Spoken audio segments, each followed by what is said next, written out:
go in live. I think we're live. I'm not too sure because it probably popped up while I was fucking turning around to get myself a drink. And I've got a drink. I'm going to have a fucking wicked. I've not had one of these in a fucking long time. So give me all the shit you want. I don't really care, but I fancied one. What I will say is I hope you all enjoyed last night's stream. Little bit of a privilege for myself to be able to bring Dave to you all. My original guest tonight, unfortunately, had to pull out because he works for the NHS and he's been called in. He's a key worker. So he can't be here tonight. But the two guys who I've brought in, they're probably going to be an unknown entity to all of you because they are fresh on the YouTube scene. So I'd like us all to give them like a YouTube welcome. Some of us are probably already subbed to them, but not all of us. So hopefully all their stories and what they have to tell are all going to be fresh for us. So without further ado, I'll introduce my first guest. Say hello, introduce yourself. Hello, my name's Daz. I'm from Half Hour Gamers, a little channel I set up to talk about retro games and stuff with my mate Steve, who unfortunately can't be with us tonight. Yeah, it's kind of put a halt to your channel, hasn't it, really, the whole lockdown? Yeah. The whole idea for the channel was this duo sort of setup, and it's just on hold for a little bit. I'm trying to do what I can on my own at the minute. Brilliant. We'll talk a bit about lockdown when we start off with, but I wanted to bring you in because you're a new guy, and we want all those fresh experiences of what you're thinking about YouTube at the moment. So we'll get into that, and please tell us all your stories because we want to learn more about you. So we can fucking judge you, basically. We want to know if you're fucking here to start Patreon and take money off us all. That's what we want to fucking know. We're trying to suss you out. I won't lie. But I'll bring in my second guest who, again, he's new to the tubes. I met him via Instagram and we seem to have got on well. He's a local lad and he'll say hello when he comes here. Introduce yourself. Say hello. Very good evening, guys. I'm Ray. I'm from the Gaming Vikings channel. Not just the Gaming Vikings channel, though. You might as well sell your Twitch channel as well. Okay. Yep. I also do a little bit of live streaming on Twitch under the username of Ultra Ray 100, and I also use that. I've got an Instagram tag called Retro Collector Ray. So basically, he's the fucking hardest person to find because all of his accounts are different, basically. What I will say is what I've started to do, guys, especially I did it with Dave last night. I'll put your social media links in, obviously, like not your personal ones, but like any Instagram you want putting in there, any Twitch followings, any Twitter, if you're into that, I'll start linking them all in the description. So always come back if you've been in the stream the next day because I don't update the description till the next day. Check everyone out. Follow each other on Instagram. Follow each other on Twitter. Let's just bring everyone together. So welcome both. I'm pleased to have you on here. I'm hoping we can get you some more subscribers tonight because you are both new on the YouTube journey. And we'll start off with the first question, which, as always, I'll go to Daz first because he's on my left, and then to you, Ray. But just to stop people talking over each other, really, which I say this every night, so everyone fucking knows. Unless you don't watch and you fucking join late, and if you do, fuck you. So, lockdown. Darren, first of all, other than not being able to see your mate Steve, how has it changed for you? You know, how has it affected you? It's fucking shit, mate. So I've got two kids and my wife's a nurse. I already sort of hate looking for, when weekends are coming, she's at work, I'm on my own with kids, and I've just done 6 weeks on my own with kids. It's a nightmare, man. I don't get 2 minutes to myself. This is why I've not been doing any videos or anything. It's just really hard work. I think if I didn't have kids, I'd be finishing games, having time in my life. But I'm definitely ready to go back to work, and it's nowhere near it's way harder than I was expecting it was going to be when it first all started. But yeah, I'm trying to keep myself sane, trying to keep myself happy with collecting, and trying to play when I can if I get half an hour free or whatever. And yeah, life's difficult at the minute, mate. It's not good.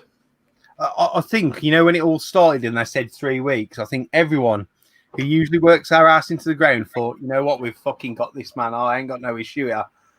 And then now it's 6 weeks. Yeah. We asked us at work if we want to take furlough and all that. I'm like, yeah, fuck it, mate. I'm going home. Fuck it. Not doing home. And then we got home, and then like 2 or 3 days later, it's like, bastard. The fuck is on here? I know, and I don't know. There's talk of him letting us all go loose Monday, but I think that could personally be a fucking mistake, if I'm honest. Especially speaking to the guy who was going to be my guest tonight. He's frontline NHS, and obviously, if your partner's a nurse, they're saying nothing's changed frontline. It's still fucking chaos in there. Like, although we haven't used the big hospitals that we had purposely built, the standard hospitals are still flat out. He was telling me. And they've kind of been not hiding that from us in the news, but they've certainly not been mentioning it. Yeah, I mean, she comes home most days from work and just says it's absolute chaos. And I think I definitely did. I think a lot of people downplayed this before sort of lockdown actually happened. And when we were in lockdown and she was coming home telling me a doctor's getting it and doctors dying and nurses getting it, and we'll never ever see anything like this again, hopefully. We've never seen anything like this before. It's strange times and it's worrying times. Definitely, and it's kind of why I've made this stream, to give us all something better to focus on. But we have to talk about it because it's definitely changing our lives currently, and it probably could change the way we live going forward. I'm not sure what the world will be like come the other end of it. So, Ray, how has it been for you, buddy? It's not really changed too much for me. I'm still in work, so I work for a cleaning company. So I'm the assistant manager at the site I work at. So I've had to. There's literally only me from my team that is still working. The rest of the manager and my other lot have been furloughed. But my building's closed to the public, but there's still work going on there. There's still maintenance going on, and the building still has to tick over. So I'm still going in. I'm doing all of the all of my workers' work, but I'm not working the amount of hours I was working before. So I've gone from sort of like 55 down to maybe 10 to 12 a week. So it's actually doing me some good. Still going into work, it's breaking that little bit of. I mean, we've had a 3-day. We'll have a 3-day weekend this weekend, and having the Friday off has completely threw me out. So I can't imagine what it's like for the people that have been furloughed completely. So I mean, you're still seeing it. I've got a university attached to my building. And they're still getting students coming trying to use the campus. So it's same as Daz. I don't think people really took it serious at the beginning, and I think that's where we've been caught with our pants down a little bit. I mean, for the size of the country we are, and for the amount of deaths that we've had, really, it's a shame. And I mean, hats off to Daz's wife and anybody else who works on the NHS, because they're really seeing it, and they really are the backbone. And I really hope they all get looked after once we come out of this at the end. So, but it has given me time to do a little bit more of this Twitch and YouTube thing, and play games that I wouldn't normally have the time to play. So it's pros and cons. So I'm seeing the missus and the kids more, which is a nightmare. I think like every single guy in the world is probably happy, except for a Saturday night, because he's thinking I can't go out on the pool. And every married man or someone in a relationship is that little bit more miserable. that is for sure. Little bit. If they're in ears notice, just turn your computer down. I'll probably be dead in a minute. She's probably watching this downstairs. But what I will say is, it seems currently everyone seems to think fucking lockdown's over, because I've seen pictures of is it Hackney today, where everyone's just fucking gathering, and seaside places. They almost think it's yes, she is watching, by the way. She's sending comments. But it seems like people think, oh, that's it, game's fucking over now, because other countries are softening things that we are, and I think we just need to be a little bit more cautious. And once we see it out, it'll be sore out. But for the foreseeable future, I'll be staying home anyway, because I've got no fucking work. I'm going mad, and I'm getting really unfit. I only have to walk to the shop, and I'm fucked. Like normally I'm plastering walls all day and then I go to work on the night as well. Now I can't go to the fucking shop and back without thinking, fucking hell. That's a bit. I suppose sitting in this room 90% of the day hasn't helped. I did cut my. We do like a little thing where we talk about my garden. I've trimmed it again today. Fucking be dandelions everywhere again by tomorrow because they fucking went everywhere. I had to get a new extension lead because asked Mrs. Lad last time. I said, "Wind up extension lead, will ya?" Wound it up, left it outside in the fucking rain. Left it outside and it fucking rained on it. I didn't notice till I went to use it today. I plugged it in, thinking, fingers crossed, it's dried out. Nah, it's fucked. So I had to get another extension lead. So that's a bit about what I've been up to. But no one gives a fuck about me. No one's here for me. They're here for you guys, and I want to listen to your guys' story. So we'll start with Dad. Do you want to get another beer first open though, mate? Before we ask you. Oh, you're better than me. I'm trying to keep my bottle open handy because if you don't notice, every now and then I have a little panic. Can't find it and I use my teeth. There's several times on this stream I've used my teeth to open it. So first question we like to ask is just tell us your gaming journey up until you started to become a collector. So what consoles did you experience growing up and as being an adult sort of thing? So start from the beginning. It's always a good place to start. So the beginning, my dad had the SNP and my mum bought him a Commodore 64. I was about 5 or 6 years old. And I've got these really vague memories of the one that always sticks with me is Rick Dangerous. I mentioned on one of your streams. I think it was one of your streams about. Yes, I mentioned Rick Dangerous. Brilliant fucking game. Yeah, that one always sticks with me. I remember some weird, Incredible Hulk text adventure games and some Scooby Doo stuff, but I think I was too young to get involved. And then eventually a Christmas came where we got a Mega Drive, and I can still picture it now where my dad had the Mega Drive in front of the massive fucking box wooden telly and a load of games all laid out on floor on tea towels because he didn't want them on floor. And I can remember specifically Strider, Sonic 2, Alicia Dragoon, I think Rocket Knight Adventures and loads more. We just sat testing them all out, and it was his mate who was selling it, and he told him what we wanted. And the Mega Drive journey started from there, which lasted a couple of years. Went into the Super Nintendo era.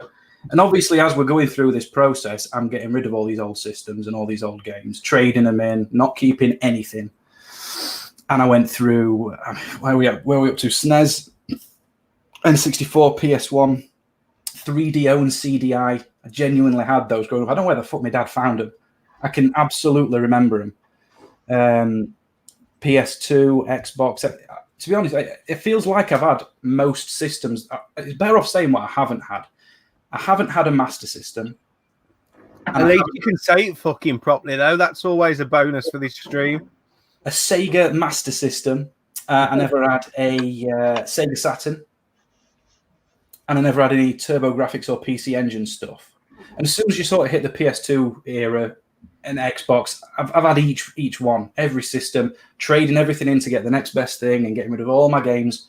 And it's just gone on. And sort of, I've always been a full-on gamer. You know, it's all I've ever done. Lads wanting to go out playing football. I'm like, fuck off, I'm playing the PS1. Steve, come round, let's get FIFA 98 fired up. That's all it's ever been. Until obviously you get to sort of 20-odd year old and it's all about birds and booze. And eventually, I'm talking sort of PS3 era now. Met my now wife and his houses and kids. And I just left it all behind. Until eventually, I thought, I'll get a PS4. I'll be an Xbox One first. And I'm playing these games and thinking, the shit. I'm playing them for half an hour and I'm not interested. Everything I play is the same. They all look the same, play the same. Wish they were like they used to be, which led to getting a PS2 and a PS1. Ringing Steve up and saying, I've got a fucking PS1, mate. Come round, FIFA 98 again. And for me, I've gone through all this, all these stages, getting it, going through all these consoles, getting rid of everything. And I just wish I'd kept every single piece. So now I'm starting from scratch, want to get the good systems when games were playable, they held your attention. You actually played the fucking game rather than just watching it. And yeah, so that's me all the way through all these systems, and I'm back to square one, and I want to get the fucking lot again. What I'll quickly say on that is, I think every single one of us who's been a gamer from a long time, we all wish we still had all the shit we used to have, even just as a base for your collection. There's only one fucker who's done it, and that's Jimmy Retro. If ever you watch my stream with Jimmy Retro on, he's got everything he had from a kid, and I so fucking envy him for that. It's so irritating when you're looking for a specific thing and you go on like eBay and it's 300 quid and you're like, I fucking had that when I was 10-year-old. I got rid of it, traded it in for Ocarina of Time or whatever. It's irritating. And you always feel as well, when you went to trade stuff in, that guy was just having your pants down, weren't he? Every time you went to trade stuff in. I can remember going to our Doncaster market, town market, not fucking retro gaming market, and me and my dad wanted Ocarina of Time and he took 364 games off us and 20 quid, something fucking ludicrous like that. All boxed with manuals and all inserts and everything, just to get Ocarina of Time. And he had to ring my mum. Can we spend 20 quid to get this game for our dads? Brilliant. We'll come back to some of the stuff you said earlier, because you mentioned text adventures, and I have a fucking bone to pick with text adventures, so we'll come back to them. So, Ray, tell us your gaming journey then, from day dot to not being a collector, just get us up to where you started collecting. Okay, so my first memory of a console was my nan had a 5200 that had Defender and Pac-Man and Jumpman as it was. So my granddad used to work used to be in the police and whatever, and he used to work evenings, sort of Fridays and Saturdays. So my old lady, she used to go out on a Friday night, so I used to have to stay at my nan. It was a double thing. I was there to, my nan used to babysit me, and I was there to keep her company. We used to sit up and watch Prisoner Cell Block H. I used to watch that with my mom back in the day.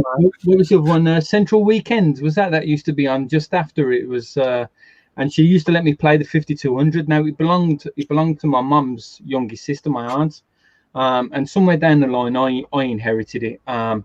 And it was an absolute bag of nails, but it was a fantastic console. There was barely more than 2 pennies between a lot of us, if I'm being honest. So between them, some I can't remember exactly where it was. They managed to get a little bit of money together, and they brought me an Amstrad CPC 464. So I'd gone balmy for this computer. I'd gone absolutely. I'd battered my old lady's ear or something rotten for it. And they'd managed to get, and they had it out of Littlewoods, out of the old pay on the Never, but you had to put down a deposit because it was a new thing. But they ordered the green screen monitor, so that was fantastic. It come with Oh Mummy and Rolling on the Ropes and what was the Animal, Vegetable, Mineral. So the school tried to have it as like an education thing for me at the same time. So I moved on from that up to 128K Plus, the one, the grey one with the built-in. I actually swapped it with a kid. I lived in a multi-story block of flats, and I swapped it with a kid. I swapped my Amstrad for his Specky. Now, the Amstrad was a superior computer in my eyes, but Specky had a better game range. So I had about 50 games. He had about 300, and they were all on Memorex C90. So you can imagine there's like 9 games on one side, and you have to remember the number on how to get where they loaded up and that. So I did a straight swap for that. It was the first time I did any of that kind of, but I got into the buzz of different consoles, different computers, and the whole swapping, same as trading them in, that sort of thing. Then the NES and the Master System, them first systems started to really, the advertisements started appearing. Somewhere around, I can't recollect how I ended up with an NES, but I'm almost certain my cousin had one, and he then badgered his mum for a Mega Drive, and I got the NES one Christmas as a present that way, and it was the Turtles edition. And it come with the NES Advantage and this, that, and the other.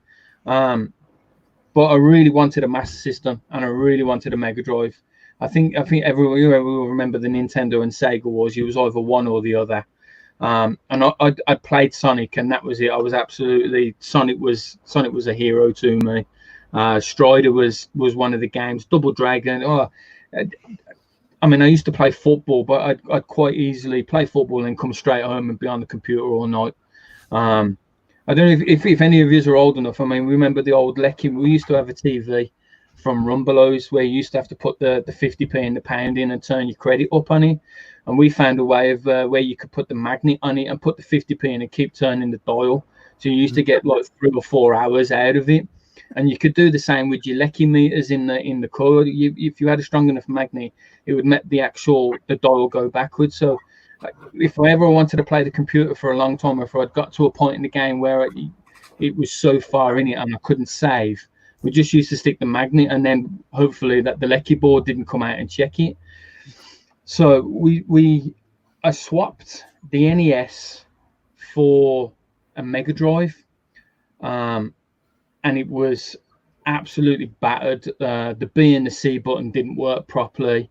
And that was the first console I learned how to repair, how to take them apart, that kind of thing. And that again was, once I'd done that, as I'd learned that with the original Mega Drive, if you took the lid off and took the flaps out, you could play American carts on it. They worked for so long, and then they'd stop. But once I'd worked that out, I was getting paid by people to come and do it for their Mega Drive, which was fantastic. And it was a simple thing. It was 4 screws you untook and whatever. But it gave me enough money then to buy a SNES. Well, once I got the SNES, that was I thought the SNES was the pinnacle of console. Street Fighter 2.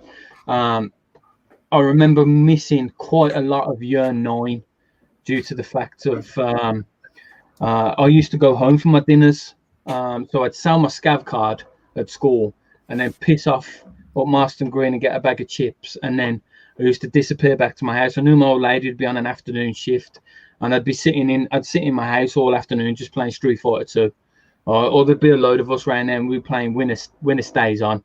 Ray, can you just explain to some people who might not know what a scav card? I know what one is. Okay, so if you was a kid that was on benefits, if your parents were on benefits, you would be able to get a dinner time voucher, which would give you the local council or the local education board would give you a voucher each day worth, I think if I remember, it was worth about £1.50, and you couldn't buy anything for £1.50 in the school canteen with that voucher. But it was the chippy round the corner from the Marston Green chippy. It was literally 10-minute walk from our school gates. You could go up there and get a bag of chips. What was the other thing? Bag of chips, battered sausage, and a can of pop for about £1.75. Come back, and it was fantastic. You'd set you up for the day. So I used to sell my scav card, do a little bit of other wheeling and dealing that you could do, and then and that's it. I'd disappear, like go and get my chips and be gone for the afternoon. I've got a bit of a confession, and I don't even know if my mate luckily doesn't watch this. But at school, you used to have to collect the scav card from the dinner lady. Like there was like a little kiosk, pick it up. Well, yep. Because I used to always go with my mate every day to get his. I didn't because my parents worked. I didn't get one, but she used to get us mixed up because some days I just bet him if he was like late, he'd go, "Oh, just go and get my card, will ya?" So I'd do it. Well, if he was ever off fucking ill, I'd just go and have it. So I'd have my lunch anyway that I'd already got. And they used to give us at school. Do you remember the fucking burgers that they used to wrap in the tracing paper? We used to get them. Yeah.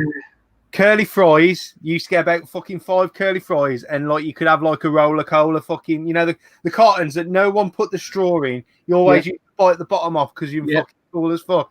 You used to get that for your like fucking your scav card. So I used to do that all the while if he weren't fucking in. And he used to ask me, like, he'd come back and he'd go, "Have you fucking had it? You had my scav card, didn't you?" No, you didn't call it scav card. What's it called? Terrible. The dinner pass, we used to call it. He goes, "Did you have it when I went in?" I used to go, "Yeah." He goes, "Fucking good." He goes, "He's something for free in it, man." And we used to do that all the fucking while. I remember I did it to him once because he hadn't been in the morning. He'd been to the dentist. the fucker turned up as I was starting to eat his fucking dinner. Because he come in later. I said, anyway, he had his teeth done. Exactly. Fucking what's it called? Back then, like, I had a Nokia Ringo that couldn't even fucking receive text message. And I said, you shouldn't ring me. And he goes, I ain't got no credit. I said, I hadn't either, to be fair, because no credit back then. But anyway, we'll let you carry on with your gaming journey. So I had a couple of friends who had consoles and stuff, and they were moving away from that kind of thing. They were, like I say, they were interested in birds and stuff like that. And the Amiga 600 had just come out.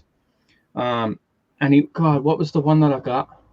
It was the Krusty Super Fun House edition. It was, and I was working a paper round at the time, and I was doing my little earners on the paper round as well. I was working for the paper shop, but I was also delivering things round to other people's houses. And there was a lad on the round that used to have these, like, once a month I'd have a porno mag with his papers.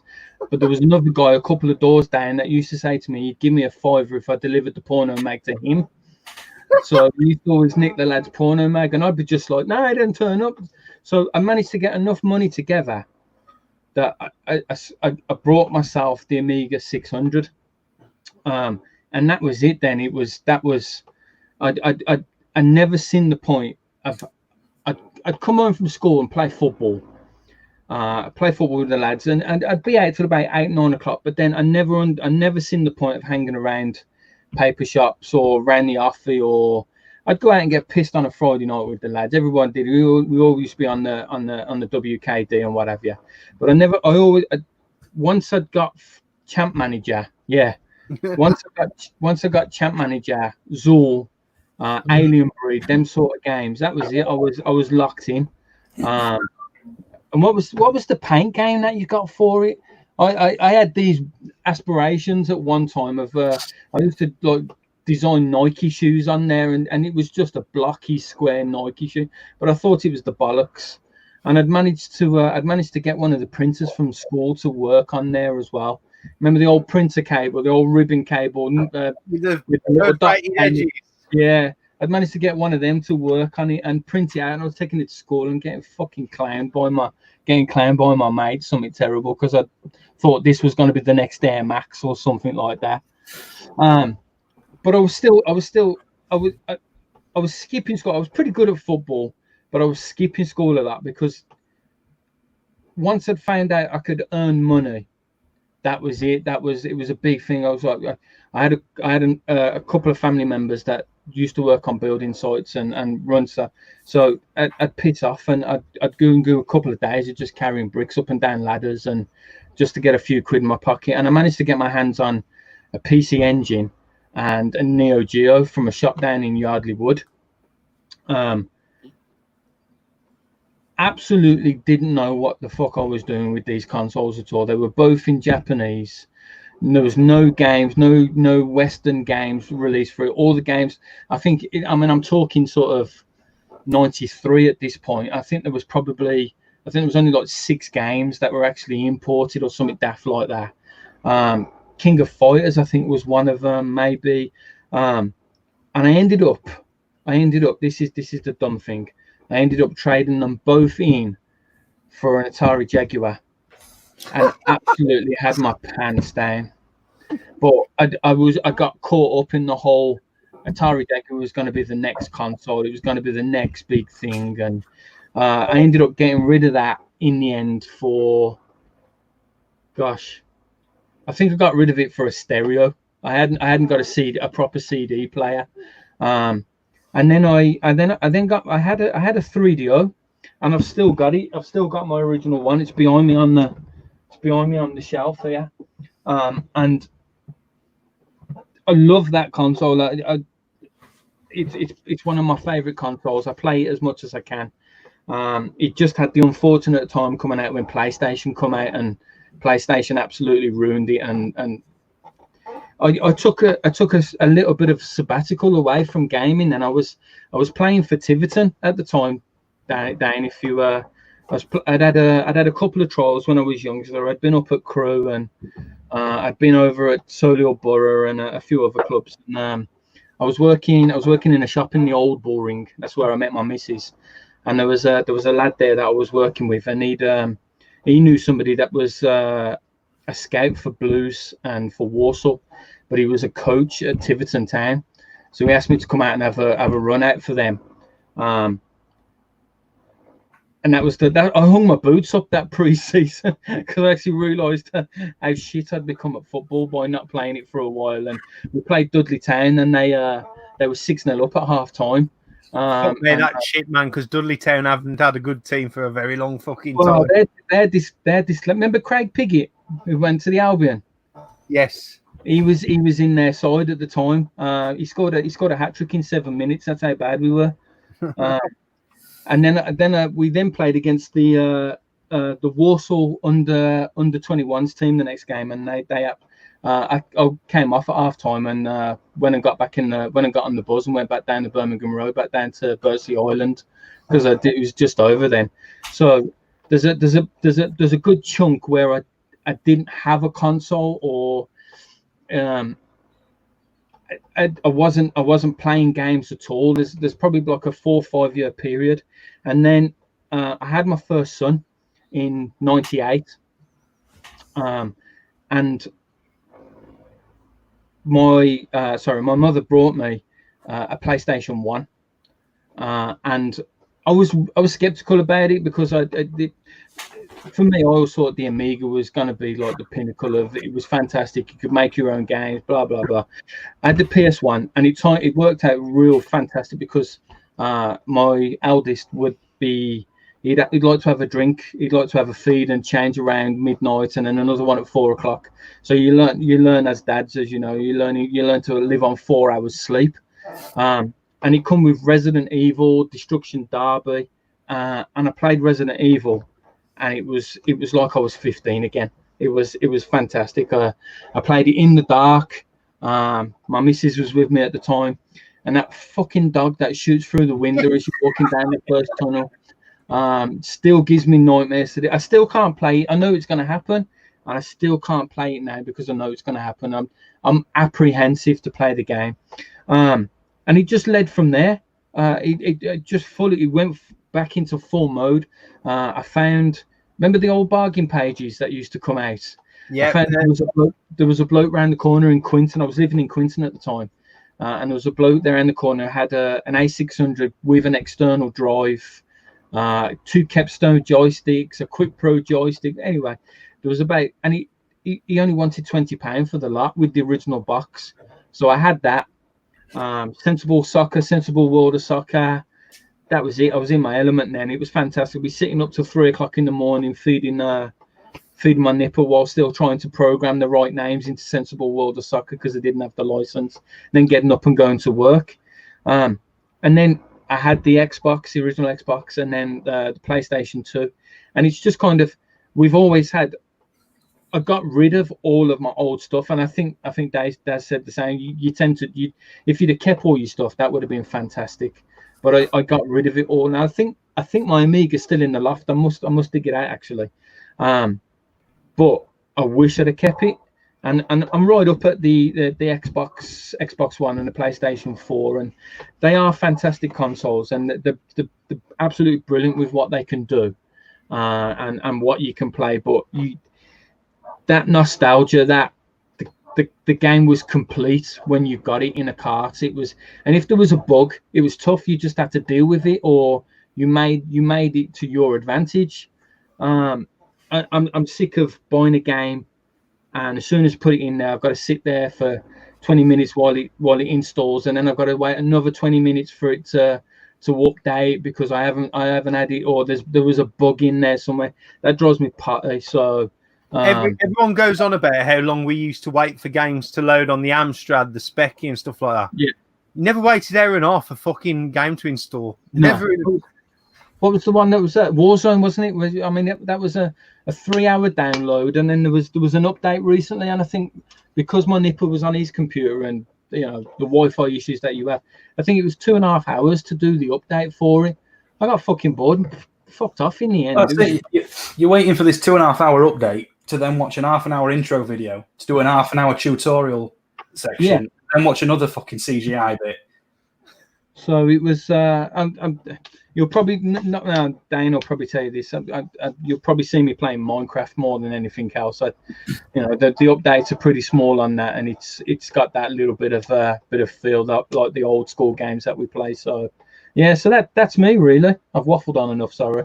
No, mate. It's great, man, because everyone in the comments likes to hear everyone's history, especially from two new tubers like yourself. We like to know what you're into.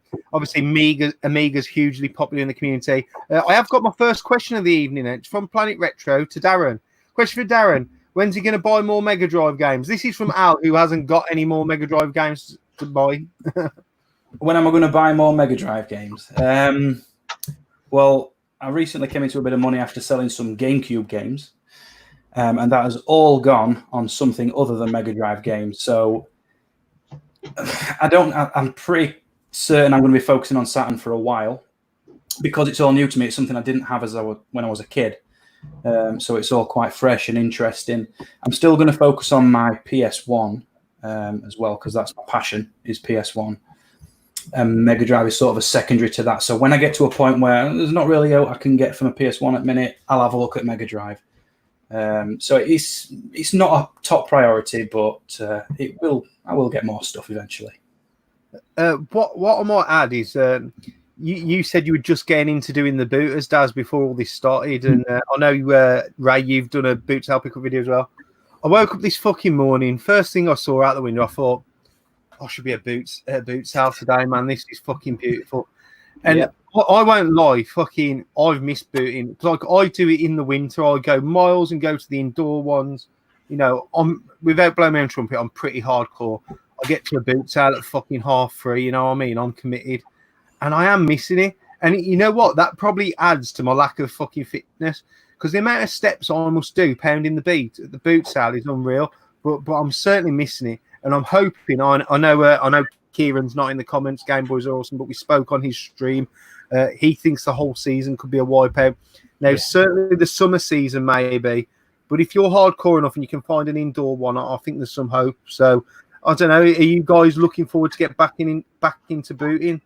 I am definitely. I mean, I've always thought about doing it after watching everybody's videos, like Tootie and Wishwash always picking up all sorts. I think, fucking hell, I'm missing all bargains here. I go to the boot sale. They go to. Yeah, they're already there. We see each other. It's a good laugh for them lads. I've always put it off because I thought, early mornings, not for me. But then I think I'm up anyway with kids, so I started going with my daughter, and I did land on some good. I've got a little trick for you. Is your daughter old enough to talk? I don't know. Yeah. What you do is you get them rummaging through a box. See something you want, you kick them to pick it out, and then you get them to ask the man how much they want for it because they will always try. Problem is though with that, someone was they had like Mario Kart Wii and New Super Mario Brothers, which are decent trading value. Picks them up and she goes, "You've already got them, Daddy." Oh no! No, I am, love. She's like, "What are you lying for?" I'm going to pick them up for your Uncle Steve, love. I've got a quick story similar to that of me being that dickhead kid to my dad. We went to where was I? I think it was Barry Island because I think I was. I mentioned this to Beth, I think, before. Barry Island back in the day when Barry Island was a shithole, but it had a massive fair just off the car park. So Dad, anyway, first thing in the morning goes up because Dad's good at darts. Wins me a rude dog. Remember Rude Dog and the Dweebs? Won me a massive Rude Dog, right? So I'm chuffed as fuck. So Dad takes it back to the car, but you're only allowed to win one a day. So later on, Dad goes back. He's put his jacket on this time, so because he had, so he looked different, yeah. So he queues up to put his money in, and just as he's about to throw, I say to the bloke at the store, goes, "My dad's going to win another one of these." My dad's face, I swear to God, if he could have fucking got away with clipping me right around the fucking head, he just give me the look as if to say, "What the fuck have you just said that for?" But that's what kids do, man. That's for sure. But how about you, Ray? You missing the booters? I've got a couple of questions for you both as well, but don't rush your answers, please. Definitely. I mean, do you go e-boot? I know of it. I've not been to it. I know there's another one over. Poshest gypsies you've ever met in your life run e-boot. Is it the scrap? It's the scrap guys in it that do it.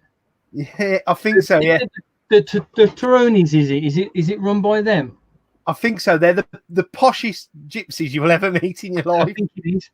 There's another one over Chelmsford Woodway where the lad does it in the multi-story car park, so it's all undercover, and he keeps. I've heard of that one. Any good? It's not bad. It's not bad, but he's not allowed to advertise it because the e-boot people have got the monopoly on the area to do with Solihull Council. So he's not allowed to put any signs on any of the islands or anything like that. You have to find him on the Facebook. But yeah, I'm missing them. I was really late to the whole car boot thing, and I found a couple of videos. Holster, I found her, and Game Boys Are Awesome. I found these videos, and Kevin Wolfland had found these videos, and that. And I was thinking, bloody hell, I'm missing a trick here. There's stuff here that what am I doing? I'm buying from CEX or I'm buying from these other places, and I'm having my pants down. I could be getting stuff here that. So we started looking. And I'm based just outside Aylesbury. So there's a few round by us, which I tend, and I'm the same as you, Dan. Well, the missus is into it. It's the thrill of getting up and getting there and finding that gem, that rare game, that Panzer Dragoon for the Saturn, or the Vampire Kid for the Game Boy. It's that look of the thrill that you just find that one game. So I'm there sort of like my weekends and my days off. I work Monday to Friday, so where we are, like we should be resting. We've just worked 50-60 hours that week, and there I am at 4 o'clock getting out of bed, I've saved all my coppers and all my twos and everything, all my money up through the week just to throw it into my little fanny bag, just to walk around and try and see if I can get Bart Simpson versus the Space Mutants for 20p off some granny from around the corner. Over at Hogs Lane. Over at Hogs Lane, is he? Yeah, Hogs Lane's really good. There's another one. The Bromsgrove one. Wassail Grove. Yes, Wassail Grove. I know all these. We'll go into a quick car boot question because I've got a car boot. If Daz wants to go first. Retro Red Steve, congratulations on your nomination for YouTuber of the Month. I don't know because I haven't watched the video. I know because Alan told me. Question for both. What's the best booth to find you've had? So, Daz, if you want to go first. Best find at the booter. Best find. I've not really had anything amazing. I mentioned I got a couple of wee bits that were worth a bit of trading. I managed to get myself Dragon Quest. I think is it 8 for PS2, which is, it's not like a rare game or anything, but it meant a lot to me because I loved that game. So I'm really happy when I found it. I've not managed. I mean, this is the thing. I got to Booters expecting to find some amazing deal, and it's not that easy. I've come across some half-decent wee trade-ins, a couple of PS2 stuff that mean a bit to me from past. I've not really managed to find anything particularly amazing. Each one, it's not been a letdown because I usually go to McDonald's after for a breakfast, but it's all right. I get a couple of bits. No amazing. As a hardened booter, the more you tread the walk, the more you'll get returns. You've got to put the footwork in and you'll get stuff eventually, 100%. Yeah. I'm guessing Ray's just picked up his best find off the shelf for me. Sega, was it working? Is it working? Yep. Fully working. It's got the battery pack for it. It's got the TV adapter with the aerial all working. There's no drop pixels in the screen. It needs a little bit. I think it's going to need recapping at some stage. But it comes with Sonic 1, Sonic 2, Wonder Boy, Sonic Chaos, and it was £30 as is complete. Wanker. Nice. And the only I found a couple of GBAs, AGO ones. Yeah. And I'd already got them, and they were from. It was a charity shop that had a stall, and there was. I looked at it and I didn't really want them. I wanted the game. It was Super Mario Deluxe, but it all come as a bundle, and it was £20 for the lot. And then when I took it to CEX in Aylesbury, the one GBA was worth £90 voucher. Nice. because it was a rare color, and I was like, okay, well, all right, you can have it. It basically brought me. I can't remember what it brought me.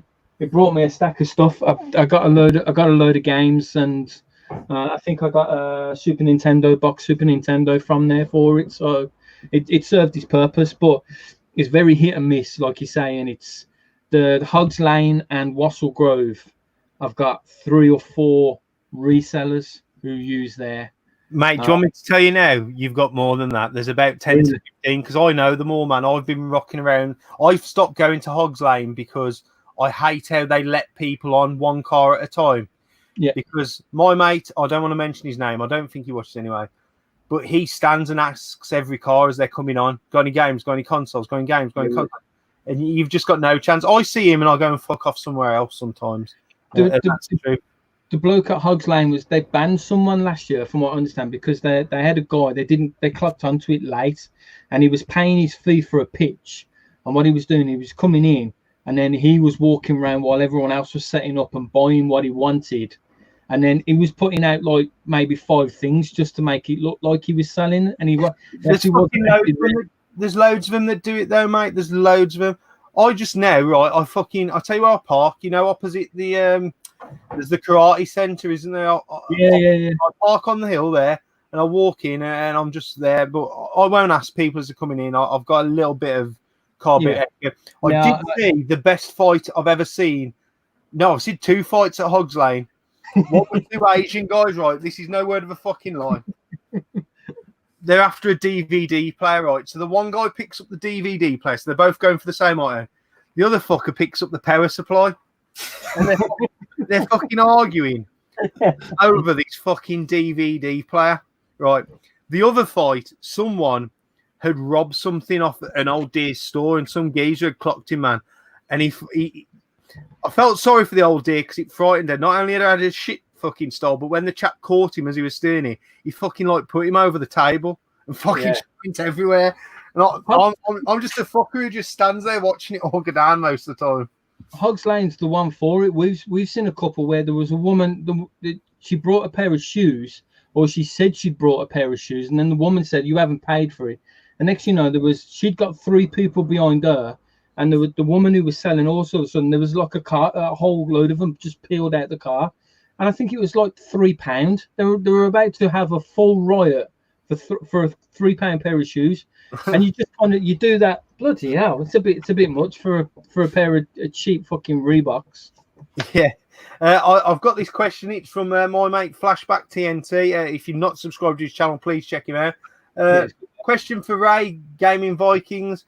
What are your thoughts on the Retron 5? I enjoy mine. Someone was on the other day. They were saying they were having problems with their controller. I can't remember who that was. Yeah, the Retron 5. It's a fantastic bit of kit, but the controller is ass. It's not worth the plastic it's made for. The thumbstick is clicky and it just travels off in its own direction. The back buttons on it, the trigger buttons at the back are non-responsive. The latency between, if you use it wireless, is don't play any Mega Drive games with that controller, because if you play Ghouls and Ghosts, you're dead before you even think about it. So use the first party controllers that you from your original consoles for it. The only thing I'll say is it's got pin grip. It really likes to hold on to the carts. Yes, that was what someone mentioned. Fuck me, I can't remember. Was it? Fuck me, it's only been a recent stream because Stu commented about that, saying it got the fucking grip of death. Look, it'll play all the Game Boy games, absolutely fantastic, and it'll let them in, let them out. I think it's the NES and Mega Drive carts, but the Genesis carts are fine, and the SNES carts are fine. It's just them ones. What it'll do is you end up having to unplug it, hold the bottom, and just give it a real. And then you're worried that like the pins on your cart are wrecked or the pins inside. I'm constantly in there like face like nose right against it, pressing to see if the pins are working on it. So I brought it originally because at the time I hadn't brought any of the minis, the Mega Drive Mini or the SNES Minis. So I wanted to. I'm buying all these games and I want to play them and remember being able to how to play them. And because it's got HDMI connection, I thought it'd be a fantastic to stream. It's not fantastic. The upscale on it isn't particularly great on it, but it's fantastic for getting my kids into playing it. They're the generation of PlayStation 3 and upwards, so they don't have the love for the old school like we do. Yeah, I mean, I've thought about getting one. In fact, I remember showing on the stream. I had this. I bought this from a booter. This was 15 quid. Yeah. But even now, man, it still smells of fucking burnt turkey. Fuck knows what's gone on. I need to get it open. You know what? I might just send it to fucking Goodwin and see if he can get it fixed. The other two ports work, but the SNES one just smells of burning. But what we'll do, we'll talk a little bit about YouTube and obviously Twitch with yourself in a minute, right? So, Daz, tell us about YouTube. What made you decide to do a channel? Who did you used to watch? Any inspirations? You don't have to say me, that's for sure. I think it all started for me quite a long time ago with maybe a lot of people a similar angry video game nerd. This is when I sort of had my break from gaming. I know he covered a lot of NES stuff, which I never had a NES, but I just remember really enjoying everything he did. And I sort of kept following him and a couple of maybe channels I can't remember. But when I started wanting to get back into collecting all the stuff from the past, the first person I came across was some extremely uncouth fucking bloke wearing a vest, supping a pint, talking bollocks and swearing a lot, to UK. Yeah. Can we get it out there? Did he groom you? I just need to. That's the question. I've never spoke to him, mate. Keep it that way. You're fucking safe. Well, for me, considering over past however many years, I've been watching all these Yanks doing these like trying to be TV programs, big fucking, and then to see some just common bloke having a pint and talking about games, it was cool. So I ended up watching a lot of Tootie, which led me to, on a retro tip, Pete Armour, I believe his name is, Sega Zombie, which led me to joining, Facebook groups and stuff. And just a point on that, it is I cannot believe that Sega Zombie has got under 1,000 subscribers. One of the best retro gaming channels there is, and he's got under 1,000 subs. He's fucking doing. He's Scott paying people to say nice stuff about him again, the bastard. He's known for doing this before, Nah, Scott is a good bloke, man, and got a lot of time for Scott. In fact, I've been talking to Scott today about a few things, and I didn't realise Scott was the catalyst for a lot of these groups. He started them. He was admin for them, and I don't think he gets the praise for these groups and what he's done for them that he deserves. And I'll tell you what, if Scott had started back when Tootie had started, he would be well over 1,000 subs. Definitely agree. It's a grind now on YouTube, being a small channel. Someone who started 4 years ago, it's hard. That's why I like to bring everyone. I'm not fucking selective at all. Like, whether you're a big tuber, small tuber, you're welcome on my channel. I will praise you. If you're a quality person, I will praise you. If I think you're a cunt, I'll tell the world you're a cunt. It's as simple as that. Sorry for swearing in front of Ray, his missus. That's my favourite word, Dane. I try and use that word as much as possible. Brilliant. But yeah, I agree. Scott, Sega Zombie, top guy. So carry on, Daz. Sorry to. Yeah, but from there, I've been watching these guys, and it's always been back in my mind. Me and Steve have a laugh when we're playing games, and it'd probably be quite interesting to watch. And I've got a bit to say, and just never getting round to it. And I think maybe it was a case of seeing a couple of channels that thinking, yeah, I could do that, and never having the equipment to do it. And obviously over the past however many months or year or whatever it's been, I've got myself a camera and a microphone and finally built up the courage to do it. Obviously I needed Steve there as moral support. But I mean, one of the biggest things as well about this is, even when not on YouTube and you're commenting on videos or you're just watching, you can get this sense of community. And I don't have many people in my life who are gamers. I work in motor trade, so a load of lads in my life, not gamers. I can't go to work and have a talk about PS1 with someone at work. So there's a couple of people I can speak to. So this community aspect sort of really intrigued me, and it sort of got to a point where, well, they're not going to bring me into this community. I'm going to start doing YouTube videos, join this community, speak my piece about games, talk about what I know, what I love. Bring Steve along for the ride because obviously he enjoys it as well. And it just sort of went from there. And we met. He came round one night and I was like, "Fuck it, mate. Let's get camera running. Let's talk about my PS1 games. Fuck it, bring them down." And we just did it. And after we'd done it, we watched it back and thought that's pretty decent. I'm quite happy with that. And then he went home and I went to, we both went to bed and like, I watched it again, mate, in bed. It was pretty fucking cool. Should we do another one? Egomaniac here. Egomaniac. No, it's not. It's more of a case of did it look all right? Can we actually do this? Is it watchable? Is it remotely interesting? And I think it needed like a bit of a double take to think, yeah, that's pretty cool. So we're quite happy with what we've done, and and I don't know. I'm just making videos. I enjoy what I'm doing. I love talking about games. I love collecting games. And that's another thing as well. I did this PS1 and PS2 video, and it's a little bit like a log. So I can look back in 10 years' time and think, where did I start with this PS1 collection? Because I like to think in 10 years' time I've got a full PS1 collection or something. I think, where did I, look back at where it all started with me and we sat here on his little fucking chairs on his camera talking about PS1. And now look where I am. There's a bit of a tracking where I am, and I don't know, maybe I show kids when they're older. I've told them they do not fucking search for my channel because there's a lot of fucks and cunts and bollocks and stuff. Best sort of channels always have. You know what? I get that nervous when I'm doing it, and like even now, I can't stop swearing. I'm knocking beard back and I just fill the void with swear words. I'm sorry.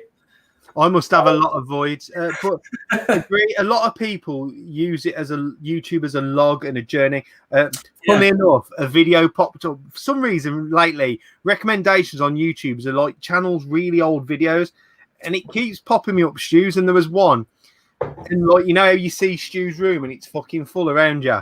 You can see his conservatory, you can see through his shelves and everything, and he knows I've been watching, so I just leave one sly comment like I wrote something. 2T the pre-boat shelf shearers or something like that. But you bang on with the community, man. It's a very strong thing and something I'm very passionate about. I certainly don't like hearing the community bash, so especially our little UK and the guys from like Holland, Raz from Sweden. I don't like them being bashed because I think we put a lot of work in, and none of us are unapproachable. You just sometimes have to put yourself out there. Like being someone who comments or being someone who just adds me on Instagram and makes a comment on Instagram. None of us are unapproachable. We're all humans and we all like to talk bollocks. So if we've got more people to talk bollocks to, it's fucking brilliant. You know what I mean? Yeah, that's what happened to me. Like, I'd been watching 2T more than pretty much anyone for like a couple of years. And I went to Doncaster Retro Gaming Market and I fucking came face to face with him. And I didn't say a fucking word to him. and now I'm doing videos like he does. He's just a fucking bloke, isn't he? Yeah. I met Stu and I never even knew he was a YouTuber at the time. And I just spoke to him. It was when he was trying to buy my Turbo Express box that I had. He thought he'd got the console and got all excited. He's probably trying to get my pants down as well. I just need to acknowledge this question. New Danes to like Raz, really. I will be honest with you all, man. Raz I'd like to class him as a very good friend of mine. That's why I give him the most shit, because I know he can take it and I know he doesn't mean it. And I can't wait to have another beer with Raz because he's just a good guy and he's good fun. And I know he takes everything I say in jest and he doesn't take anything serious. But he's still a little Swedish cunt, that's for sure. I have to give him some sort of shit, that's for sure. So YouTube's been a positive thing for you, Daz. A positive experience. I'd sit for all my time at work. I'd be sat thinking, I'd love to do a video tonight. I'll see if I get Steve round and then start like planning out what we're going to do and talking about it. And yeah, I'm just really enjoying myself. And hopefully, if anyone does happen to watch anything that I, put up on YouTube, find it remotely interesting. What I will tell you, right? I've been doing YouTube 4 years. I think I've probably uploaded about 50 videos, probably more than that now with the streams. I've never watched one back. Never. I can't bring myself to. When I have to come on and comment, I pause it as quick as possible. And what I've been doing with the streams, I like to go back and watch and read the comments because I miss a lot of the comments, but I mute it. I don't fucking want to hear myself because I think at some point I'm going to say something that I think, what the fuck did you say that for? And then it will make me conscious about that in the future, whereas I'd rather keep myself natural. Thing is, though, mate, like I know I talk bollocks, so I'm expecting to watch one of my videos and see myself talk bollocks and make a fool of myself. Whatever. As Stu says, we like our YouTube the way we like our porn. Amateur is how we like it. So over to Ray, man. I want to know your whole social media story, like your Twitch, your YouTube, your Instagram. Tell us, man. Tell us your journey and, you know, what made you want to go out there and do it sort of thing. Okay, so for me, the YouTube is relatively, and it's a very new thing for me. The uploading of the videos, the recording of the videos. I initially started with an Instagram account. So prior to collecting games, I've always loved gaming, and it's something I grew up with, and it's been my escape. But I used to be quite overweight. So I took up running as a way to lose that weight, and also as a way of my wife's got chronic kidney disease, so she's gonna have a kidney transplant at some stage, and as she hasn't got any siblings or anything, I put myself out there to be someone that will give her one of my kidneys should I need it. And our consultant at the time said, I'm not being funny, mate, but you're a bit of a fat bastard. And the chances are, if you are able to give your wife one of your kidneys, she's going to go off into a sterile unit, and you're going to be on the ward, and she's going to be released from hospital quicker than you are because you're a bit overweight, and it takes longer for you to recover. And then she's actually going to be looking after you when you're at home while you're face down on your stomach. Nothing new there, really. She'll probably tell you that.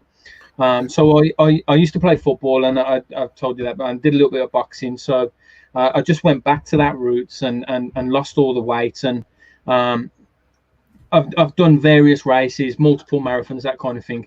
But towards the end of 2018, while training for a race, I rolled my ankle, and I managed to crack and split all the meniscus in my right knee, which is basically just put my running on hold indefinite until they can either give me a bionic knee or cut it off and let me run with a blade. So I had to. It's that void, like you were just saying. I needed something to focus on, something to distract me from the fact that I can't run these races anymore. And I was getting back into my gaming a little bit when we was going to the races. I was taking my NES with me, and open at the hotel, I'd have a shitty portable that I could just plug it into the old CRT way with the SCART lead. And I was slowly moving back towards that way. I mean, I become a big lad because of gaming.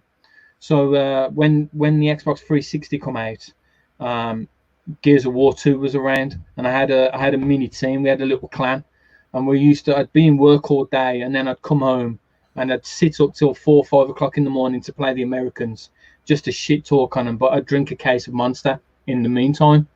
So just to digress, so I set up the Instagram account for the retro collecting to kind of part myself from the running to something else to look forward to, something else to do, something to take my mind off it. And Instagram is a fantastic platform. Unfortunately, there's a lot more Americans out there, and there's a lot more Americans collecting, and I think that's where we met, actually, Dan. I think I picked up a couple of games from a retro shop just over Brierley Hill way. I think it's your mate that runs it. Rich Round. Pardon? Richard Round. Big. That's what. Yeah. I know Rich. Yeah. He done me a fan. Like, I'd never owned an N64, and my missus brought me one for my birthday, and he done me a fantastic deal, like a couple of games, a controller, a jumper pack, and what have you. and that's it. I'm constantly messaging him all the time. So Instagram was a fantastic platform. I think I found Holster TV through there first as well. I think she commented on one of my pictures, and then the whole, I think through Game Boys Are Awesome and stuff like that, I started noticing the booting. That's where I picked up the booting again. But I never used YouTube. I think I've had the YouTube channel for a year now, and it's only really this year I've really done it. I sort of like the last part of last year, and this year I've done anything with it. I was predominantly a Twitch streamer. So my youngest son, he's 17. They're all about Twitch, and they're all about Discord, and all of this was absolutely foreign to me. I hadn't got a clue any about it, and I'm still picking it up as we're going. But I had this idea of nobody plays retro games on Twitch. Everybody plays the most up-to-date game, and there's got to be a channel out there. There's a niche. There's got to be people that want to see the old games played, even if they're played badly. There's got to be a niche. So I set up the Twitch channel, but I set it up through my PS4 because it had a direct app. So my PS Network name, which is Ultra Ray 100, that became my Twitch name. Unfortunately, that's why I've got multiple names on different platforms. But the YouTube thing was, I wanted something to, like Daz just said, like something as a documentation for it. It was, I could quite easily sit on Twitch for 6 hours streaming and barely play, but just the channel interaction, the interaction with the audience. You might only get 4 viewers, but 6 hours can fly just while you're having a good chat. You might meet someone from Hawaii, from Japan, or anything like that, and you can have you only need 1 or 2 people to find you, and that platform jumps off for you. But I was using originally, I've got a couple of hidden videos. I was using YouTube just as like a VOD. So we was downloading the footage and just uploading it and leaving it in its purest form. It wasn't edited in any way, and it was organic in that way. And the C word is dropped quite regular in quite a few games, because you forget how frustrating Street Fighter 2 Turbo can be when you've got old hands that don't want to work on a D-pad anymore. So it's since coming into, I'd say since finding the boot, I did a little poll on Instagram, and I found a couple of people through Instagram. I did a poll and said, rather than just the normal post a few pictures here and this, that, and the other, would anybody like a video? Would you like a video? Bear with me, I've never done one before. It's a new thing. It's a little bit nervous talking to a camera, and it's not scripted. I'm going to leave it quite organic, and overwhelmingly everyone favored that. So I think there's a 9-minute video of a car boot on my channel, and I filmed it using my Samsung phone, and it's absolutely terrible. You can see the reflection of me in the camera, and I left it in its organic form. I didn't edit it in any way. I literally filmed it and then just uploaded it straight from my phone onto the finger. But it got quite a few views, and then it got a couple of comments, and all of a sudden I was like, well, okay, that's not too bad.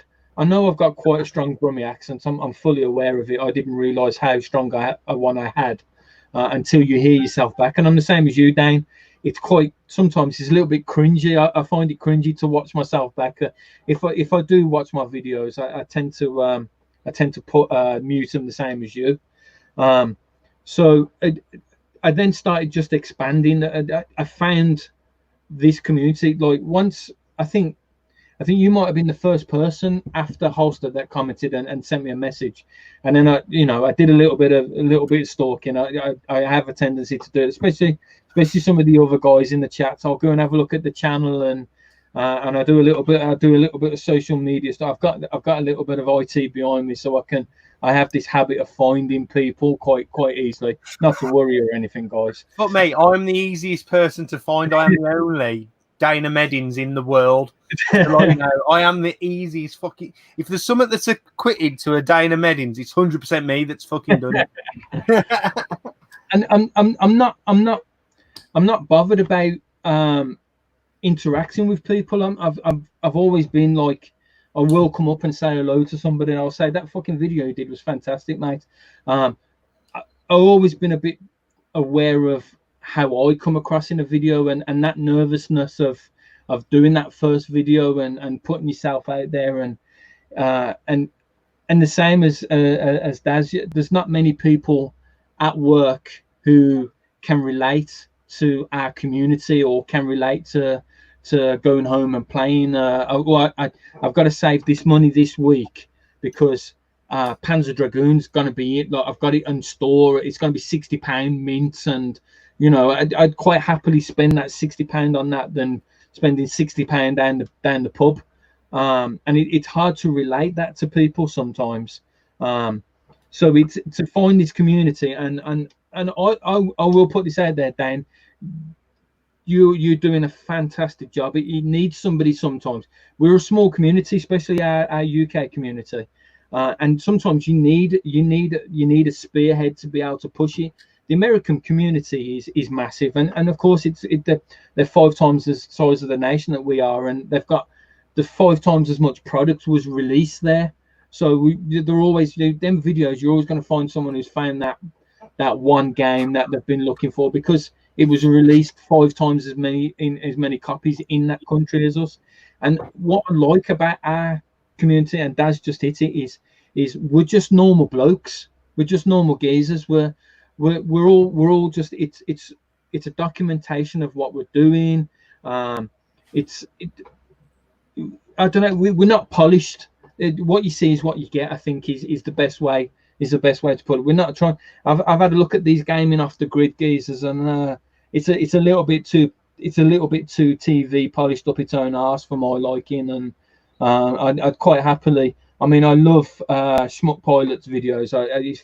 He's fantastic, and he needs to get some more videos out, especially one about his gaming joysticks. So yeah, I have got a spoiler. He sent me a picture of his gaming joysticks. He's put some of them up, so maybe that's a video coming. Little spoiler. Just a quick question for you, Daz. Do you find it difficult to stand out on Instagram now? I am someone, right? If I post 2 Instagram pictures a year, it's fucking max. If I post fucking 2 Facebook statuses a year, it's like actually composed by me, where I've not just clicked fucking share. That's max. I am massively shit at social media, and I don't get it. In fact, probably the platform I understand the most is fucking YouTube. And I don't get Twitch either. Like, you know, I can't find shit on Twitch, and it's why I can't navigate it. YouTube is fucking probably simple, and that's why I like it. So, do you find it hard to stand out on Instagram, Daz? Not Daz, sorry, Ray. Sorry. I was looking at that thinking, no, WKD's gone to your head, hasn't it, Dane? Too many. Oh, you know what? I was thinking of trying a Strawpedo one. Do you remember Strawpedo? There's a chance. I've got one more left. I might end the stream Strawpedo in one. Instagram is you can. I mean, you've got the hashtags, which will help you. And again, as the thing you have with Instagram is 95% of it is fake. I mean, there's a couple of accounts that I follow on there. And I follow the one just purely because she's nothing but a shit talker. And there's a couple of groups on Facebook, the Triple G Gaming, Game Gear Gaming or something. Oh, I'm banned from there. Can we not talk about them? I got banned after a week. Well, there's a lad on there that posted a couple of pictures of what he was putting up for sale. And then, funny enough, these pictures turned up on her account as the games that she's just picked up for an absolute deal from a local charity shop, and I called her out for it. And there's certain, if you use the right hashtags, and again, it's got a very small community. I think I found the unofficial controller podcast. Yeah, I know them. Yeah, they been streaming a bit of. I'm trying to think of it, and there's a couple of other lads. Minecraft. They've been streaming Minecraft. Yeah, so it's if you again. I'm not looking to set the world on fire. I'm not looking for to get a verified tick or any of that bollocks. I'm not bothered with any of that. I'm just looking for like-minded people who are interested in the same sort of things. And just the thing with Instagram is the platform is so huge that like with Twitch, you can be talking to somebody in Japan who might be a British person that's moved over there. I've got a friend who moved over. He's living in Tokyo, and he'll post the gaming stuff from Japan and the stuff that's available. That's just it's pennies over there, and compared to our thing here, and just to be able to speak to them and get that knowledge, and Instagram's a fantastic place for it. So I'm not looking to stand out too much. I very rarely use any of these stupid fucking filters that anybody uses, and I'm not one for posting too many selfies or any of that bollocks. Full of shit, guys. He's got one picture of him with like the fucking rabbit ears and stuff. I swear to God, that's one of his pictures. You found that one, did you? Damn it! Fuck, I thought I did that one. But yeah, and again, I leave it organic. I try not to. What you see is, I mean, when it comes to collecting, I don't care about the game being beat up. In fact, I actually want to see it a little bit beat up. I want to see the box with corners curled. I want to see it in that way, because I want to know that the person who had it before played it, looked after it, wanted. I don't want to, like my stuff will be in a box. It's in a box protector, but that's only because I change my room around so often. I end up fucking things across the room like it's just to move it. But I mean, I brought a game the other day, and the kid in the back of the box had written down all the cheat codes for the game, and it was still there in the biro. And it's the little things like that, and I'll leave it as organic and just put it up onto the Instagram for that. So it's a funny one. Instagram it's there if you want to be one of these verified, making money, sell your soul things. It can be done. It's the same as Facebook and YouTube, I suppose. If there's ways around of doing it, and there's fake personas, and there's a couple of them on there I like to just keep an eye on and call them out for being complete shits for trying to fake the bullshit that they fake. And you tend to find it's mostly Americans and not the British. So I like our little community. Brilliant. I've got a question. I rarely get a question. Danester, what did you get banned for? Right, I'll talk a little bit about it. So, this was going back when I first started collecting. I used to be in very few groups. Triple G was one of them. I used to be in, I'm still in a little small one that's called Retro Collective Europe. That's literally, there's probably 50 people in that group. It's not as active as it used to be. But anyway, I used to hear a lot of shit about Triple G, so I fucking joined to see what it was about. And when I joined, they used to have this thing like if you got caught backdooring, they'd boot you out, which is fair enough. It's against the rules. But to let this one guy back in after he'd been booted out, he had to go in his garden and set on a PlayStation 1, you know, just your usual square one, on fire. Now, to me, that is fucking no, you know, you're destroying, whether it's a common console or not, whatever, it's a no-no. So, of course, because I am who I am and I can't keep my fucking mouth shut, I had to say something.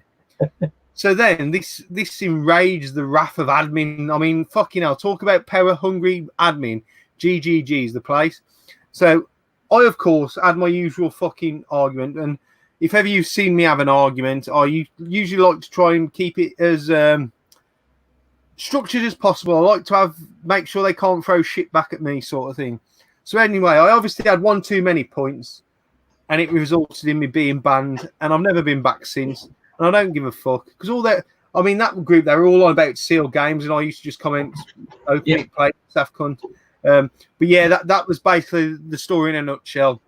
The admin who banned me, we had a little bit of a fallout over it. I've not really I spoke to him once recently this year, and that was to just fucking tell him that he was at the boot sale with me, that I just got a bargain and he missed out of, and I only fucking went to tell him because I wanted to rub it in his face. But no, Triple G, if anyone's in there who's watching, tell them, Dan says, fuck yourselves, because I don't give a fuck. I'll never be back. That's just how I feel. It's an interesting little group. It seems to be full of more resellers than there's very few collectors in there now. It tends to be a lot of what they've picked up off Facebook Marketplace and how much they can hawk it for to the rest of the members now. Right, I just need to answer this as well from Dad and the Lads. Did you get hassle on Retro Tech group? Well, I actually put a post up saying, because there's been some negativity on that group about the retro game community, so I just posted saying I'm not advertising myself. This is what I'm doing. It's a positive thing for the community. Everyone in Retro Tech 100 is welcome to come in. Blah blah blah blah. Come and watch. And one of all the other admin were fine. And one of them said, "Oh, you're saying it's not self-promoting, but you clearly are because you've sent a link to your channel." Blah blah blah. And I was like thinking, well, how are they going to find my stream? And I just said, yeah, thanks for that. And then he wrote some other comments, and I just took my comment down and I left the group because he was completely making a mockery of what I was trying to say. I was trying to say, don't listen to all the negativity you hear about it. Come and hang out with everyone in the comments. But clearly he felt he needed to make a smart comment. So I just thought, you know what? I don't fucking need it. I'll just carry on doing what I'm doing. If people find me, I never advertise this channel anywhere. I was just trying to do something good and show people who had obviously seen some negativity of a good place to come and hang out. So that is what happened, Marcus, basically. And I don't hold a grudge, but you know, I can't be asked with smarmy comments. You know what I mean? I'm not here to argue with anyone. So that is for sure. Where's Daz gone? Has he gone for a piss? Didn't say. Has he just walked off my show? He's got a Mario poster up there. Mario Odyssey poster I can see. I think he's run out of beers. If he's got out of beers, then he can definitely go get some more. Right, thanks for answering that, Daz. Did you need a piss, mate? Did you need a piss? Did you need a piss? Mate, I'm about to piss myself. Right, imagine the end of every stream, I never leave, man, but I always think, I have a little bit of an after chat with the guys who've been on, check they're all right there, but I'm always thinking, I don't want to drag this out too long, man, because I'm asking for a slap. So we're going to move on to the next bit and talk a little bit about collecting. So Daz, tell us where the collecting started and what your plans are for the collection. Do you have any plans? Yeah, I mean, my collection, everyone always has games behind them in their videos. Mine are all up here in cupboards. And it all started for me, PS2 and PS1, and I made sure... Quick question. How many times have you fucking hit yourself off that door? Too many. Too fucking many. I want them gone, but she's like, oh, you can't have your games on display, they'll get pinched. So I've got to keep them in cupboards. So yeah, I made sure I got loads of PS1 stuff that I probably got around about 50 PS1, 50 PS2. I'm still in early stages of all this. So I've got PS1, PS2. I've got a lot of Wii stuff that's basically that I've kept from actually having a Wii. It's all shit. I'm not even interested. I don't know why I've particularly kept it. PS1 is my passion. That's what we played constantly in our teen years. So the focus for me is going to be, I'd like to go for full PS1 collection, but potentially PS2 at the same time, because that's they're my two passions, PS1 and PS2. I've got a lot of DS and 3DS games up here, some Switch, a little bit of Wii U, bit of PS3, bit of PS4. It's sort of all scattered all over at the minute. I've got my Mega Drive stuff in this section back up here. I'll probably have to, I'm going to do an Instagram post or something and take a picture of all this lot. But things just keep coming up. I started to remember Dreamcast, so I bought a Dreamcast and about 10 games, so that's now started. And then I've now invested in the Sega Saturn, so I've got some games for that. So I've got these beginnings of collections. I've got the start of a PS1 collection, start of a PS2, start of Sega Saturn, start of Dreamcast. Everything's sort of just starting. PS1, I think I've covered my favourite games. I've got Final Fantasy 7, 8, 9, Metal Gear Solid, Resident Evil 1, 2, 3. Similar sort of affair for PS2. PS3, I've started bitting and bobbing at PS3, and maybe I'll keep going, maybe I won't. I'm not particularly bothered about that. But at the minute, it's going to be, I mentioned earlier, because it's all new to me. I'm still obsessed with getting all the games from my youth, PS1 and PS2. But because it's new to me, Sega Saturn is really intriguing me. Even little things like Resident Evil was released on Saturn with a couple of extra bosses or something, so I need to get that game. That has got to be in my collection. I've got to get that next. Panzer Dragoon, I've ordered one. I'm going to have to get the second. I don't think I'll ever get Saga, unless I'm extremely lucky. But I mean, it all started with eBay bundles. Just getting bits and bobs. That bundle's got Resident Evil 1 in it. It's 30 quid with a load of shit, so I'll just grab it. So I've got quite a bit of shelf filler, but I'm quite content with what I've got because I've got the things that have got a lot of memories from my youth. Final Fantasies and Resident Evils and Tomb Raiders. But it's all early stages. I mean, compared to what you guys have got and all the other tubers, you guys have got massive collections. It's not really, I don't think there's much point showing my. It's not the size of the collection, it's what you do with it. That's yeah. It's the quality, not the quantity in it. And I got a Sega Saturn. It arrived this morning, and I mean, we were talking earlier about how the new stuff's shit. Well, I was, and the old stuff's great. I bought a Hyperkin HDMI cable. Some people might say that's wank. What did you waste money for? Now, I've never played a Sega Saturn.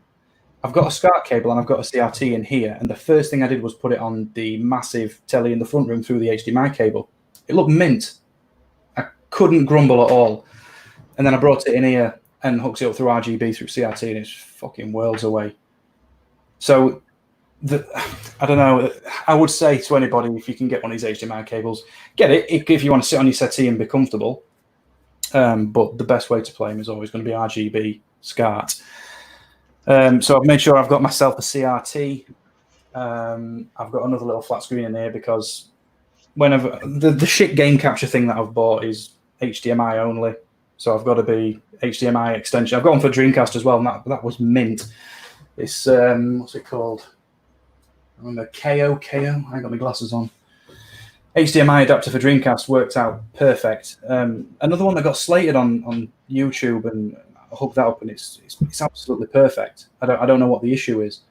I think there's a little bit of, probably not the right word to use, but elitism. Cable snobbery. It's Dylan. It's fucking Dylan Hypertrigger. Snobbery. Yeah. So Dylan fucking. We all know that the best way to play a game is through a CRT, but not everyone's got a massive fucking CRT. Not everyone can be asked to go into their games room. You want to sit on your settee and bang it into a big fucking 4K telly in front room, don't you? And sometimes these cables and all these attachments are all right. It does the job. So, yeah, I mean, console-wise, connections, games, I'm happy with where I am.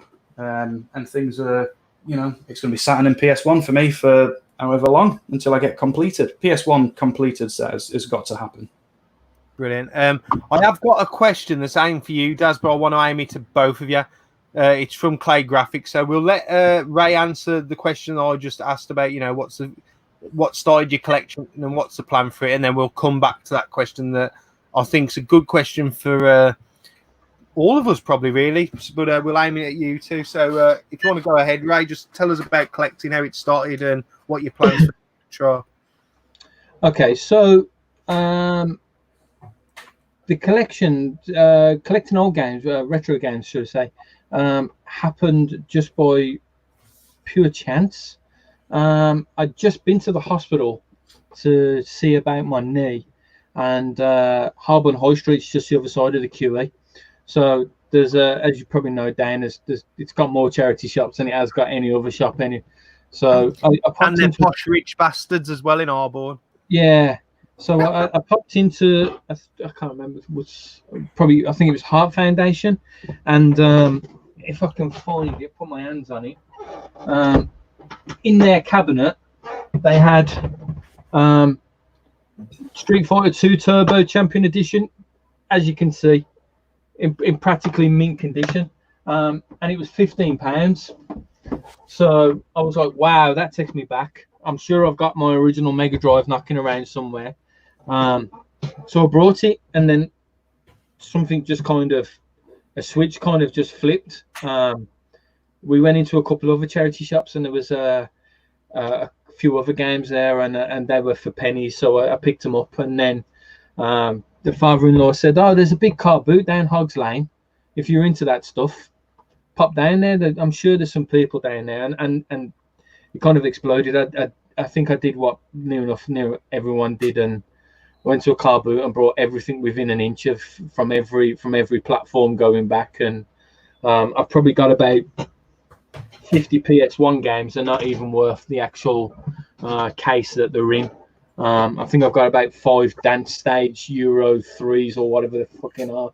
So, and then somewhere down the line, I just kind of I started picking up a few odd carts here and there, and I'm not really bothered about the games being boxed. Don't get me wrong, if the game's boxed and it's got everything complete, like I say, it's fantastic. And if it's rough, fantastic. If it's perfect, even better. But all of a sudden, I'd got my eldest son moved out, and I changed the small room in our house into the games room. So I put shelves up, did the whole thing, brought a CRT off Spock, which was actually too fucking big for the room, and you couldn't do anything else in there.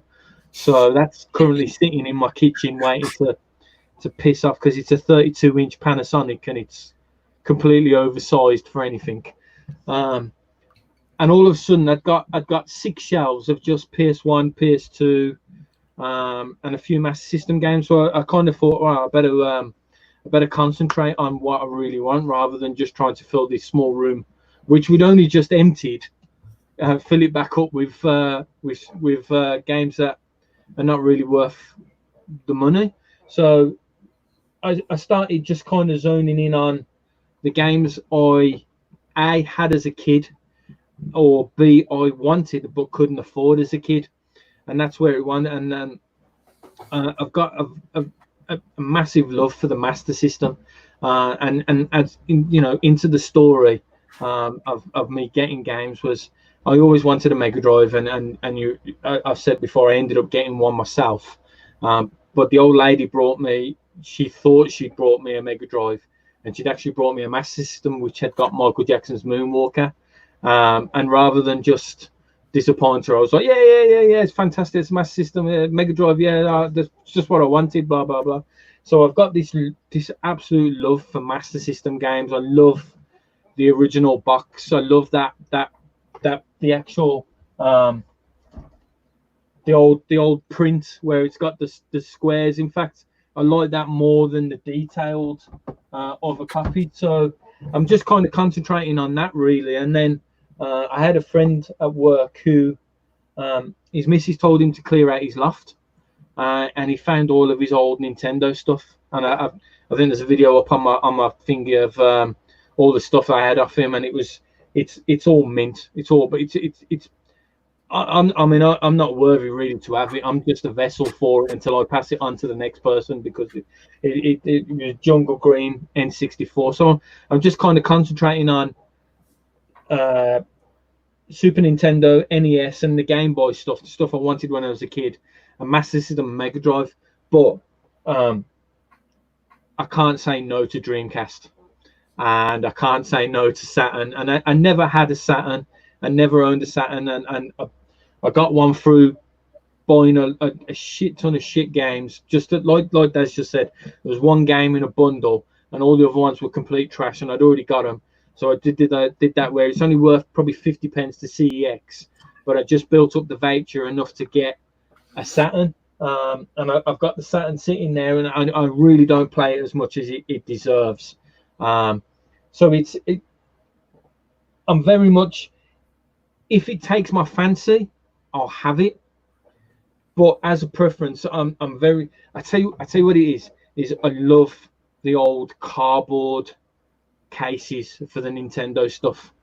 It's degradable. It's falling apart. It smells. You can tell if it's been in a smoker's house, or if you can tell it's like I got a couple of them where you could tell that the dad's played with the kid, and the dad's been sitting there trying to play the bloody NES controller while with the fag hanging out of his mouth, and you can smell that little bit of 1987 cigarette Benson and Hedges still on the case. So I love that kind of thing, and so that's where I'm trying to be selective. I'm trying to be careful. I'm also, you probably see just in the background, I've got a Mario, Super Nintendo Mario box. I love the box stuff as well. So and we all did it when we was kids. We all got the thing, and then we've ripped the box and pissed it off. And I'm just trying to get some of the stuff that I had as a kid that I did the same thing, ripped the box and fucked it off. I'm just trying to get some of that stuff back now and just put it on show. And yeah, that's really where I'm going. And I'll tell you the other thing, I love LCD games. I've got that one, exact one. I had that as a kid, and that's the only reason I've got that one up there, because I had that one as a kid. I got this one not so long ago. Oh, nice. I like that. And again, the Tiger game. So them are the only things I really tried to concentrate on. The amount of stuff that I've overwalked at some of the car booths, and I thought, yeah, it's a great game, but does it really fit in with what I want to collect? Am I buying it just to have it sit on the shelf, and I'm not going to play it? It's not fair. It deserves to be played by somebody else. So yeah, so that's where I'm going with it. Don't get me wrong, I would love a full complete N64, Super Nintendo, NES collection, but there's some games there that are slightly out of my price range and will never ever be in my price range. So yeah, no worries. I just want to get Clay Graphics question out there. It says for Daz, but I want to ask you both, and I think you kind of touched on it, Ray, already. Where and how do you set boundaries for your collecting? And then I'll answer last, because I'm probably the fucking least qualified to be honest. So just how and where do you set boundaries with your collection? I'm assuming that my mate Clay Graphics is already having that issue in his life. That's why he wants an answer. So Daz, if you want to go first. Boundaries for collecting. Mate, if I weren't married, I'd be in serious debt. My boundary is, was payday yesterday? Is she looking at the bank account? Do I want it? I mean, most of the time throughout the month, I'm looking at stuff, and you sort of get to know the prices of games, don't you, as you're collecting and looking through eBay and CX and all that sort of stuff. And to be honest, if I see something around about 10, 20 quid and I want it and I know it's a bargain, I'll just get it. I'm probably due a bollocking, but I'm not stupid with it. I don't take the piss. We sort of know our situation at home. We know what's the crack with money, and I know what I should and shouldn't spend. And you've just got to be sensible with your money. And for me, collecting it's my main passion. It's my hobby. She knows that, and she's happy when I get something in and something arrives in the mail. I can see her raise a bit of an eyebrow, but she can see the smile on my face, and she knows I'm happy. And I think I don't really have any boundaries, but I'm not daft with it. I'm sensible about it. I'm not going to go and I've got a house and 2 kids. I'm not going to go and blow 100 quid on a game. It's never going to happen, ever. The only way I bought most expensive game I got was Paper Mario on GameCube, which I recently sold in a bundle, which funded my Saturn. The only reason I spent 80 on that is because my mum came round and said, I found all this Wii stuff. I took it to CX, traded it and got 80 quid credit, bought Mario. That's the only time I will ever spend that sort of money on a game. Unless it's my birthday and my mum says, what do you want for your birthday? Then I'll pick the most expensive game I want, and I'm sure she'll buy it. That's the only way I got Gunbird 2 on Dreamcast. I'd just started collecting Dreamcast, and it was birthday time. I think it was birthday or Christmas. And she asked me what I wanted, and I said, went on CX looking through expensive Dreamcast games, saw a shooter I wanted and asked for it. I think you've got to be sensible. You've got to buy at the correct time. And yeah, just don't be daft with it. It's not, you don't need that game right now. No. You don't. You can watch videos for it. You can enjoy it through YouTube, like we all do. I mean, we all sit and watch gameplay videos. If you had that game right now, would you sit and play it 5 hours straight at the time of your life? No.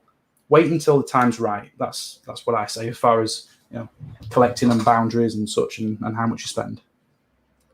No worries. I think that's a very sensible and constructive answer. So, what's your thought on it, Ray? Same as Daz. Yeah, I'm very much. I can't. Would I love to spend £100 on Panzer Dragoon Saga or whatever it's going for now? Of course I would, but I couldn't justify that. I don't drink or smoke very often. I know I'm on the Guinness tonight, so I don't have many vices. But at the same aspect, I wouldn't think anything when I was running. I wouldn't think anything of dropping £140 on a pair of running trainers or a race vest. So I have my own money, and then we have our joint account. And my missus, if I'm honest, I set the boundary. My wife, she's in the chat. She'll probably tell you she would enable me. She'd say, "Go on, you treat yourself. You don't have much. You just go to work and come home and blah blah this kind of stuff." And I kind of I can't justify it sometimes. Like Dad said, do I need it? Is it going to change my life that particular moment in time? Am I going to go home, set up that particular console? Because that console might not be set up, and then sit there for the next 4 or 5 hours playing that game. Probably not. It's probably gonna sit on my shelf for a couple of weeks before I play it. And then in a couple of weeks' time, the market might be flooded again. There might be 2 or 3 of them, and CX might drop it down. What I like to do is I look at the games that I've got, and I keep a list of the games that I got. And I try to, when we go to the boots and using Facebook Marketplace and a few of them other sites, I try to find the game, and we all do. We try to find the games for as cheap as possible, with the greatest return that we can get through CEX, and that's where I think I can justify, like Daz just said, I can justify £80. He traded games in the CX to buy Paper Mario. That's justifiable because you haven't really spent £80, so to speak.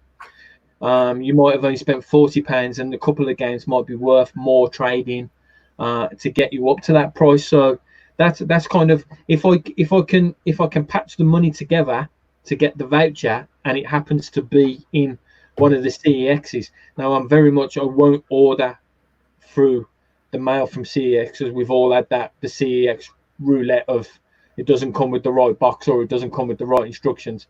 I'd rather wait for it to appear in one of the local shops. So yeah, that's my boundaries really. And I think again, Daz hits it right. If I haven't got it and I want it, and do I need it, I can probably find somebody's got it and has played it. Somebody's put footage of it up on YouTube.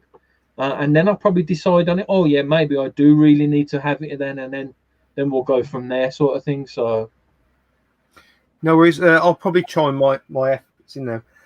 I'm probably someone who has no boundaries. My missus doesn't moan at me about nothing. I mean, fuck me, I've built a 6 foot by 6 foot by 6 foot shed in the garden that's full of stock. It's just full of stock that I sell. It's not being sold currently because I only sell at events. My loft, there's probably another 6 foot by 6 foot area up there of toys that I sell. And I probably, do I need boundaries? I don't know, because I work 2 jobs. Obviously, I work fucking no jobs currently, but my part-time job at my leisure centre pays for the Sky for the house, pays for my phone bill, and then whatever's extra, if I've done overtime or anything, that's my gaming money, or that'll be my boot sale money, because I like to take 100 quid to the boot sale and buy stuff that will turn it into 300 and 400 quid. That is my, my PS4 Pro, my Switch. They were all bought by going around on Spock and buying bundles of Xbox 360 stuff real cheap, taking it to CEX, trading it in, and I got a PS4 Pro and a box Switch out of it. So as long as I'm not spending, I've got 2 separate bank accounts. One my leisure centre money goes into, and then one that all my self-employed goes into. I never touch anything in the self-employed one, because that is my rent money, that's my food money, my holiday money and stuff like that. And then obviously my leisure centre stuff, once my phone bill's gone out, once the Sky TV's gone out, that's my play money if I need it. But what does happen, I go to the events and I sell, and I make good money selling at the events. There's a lot of work goes into it, but I make good money. That then becomes my play money, if you know what I mean. And when I say play money, I very rarely spend any cash at CEX. I don't think I ever have. I may have made up a few quid. I'll see that as like, well, I can take 100 quid out of that tin that I earned the money from the event. I can go to the boot sale, spend 100 quid. If I'm lucky, I'll add something really good to add to my collection. If not, I can get stuff. I can go and trade to CEX, so I can add good stuff to my collection.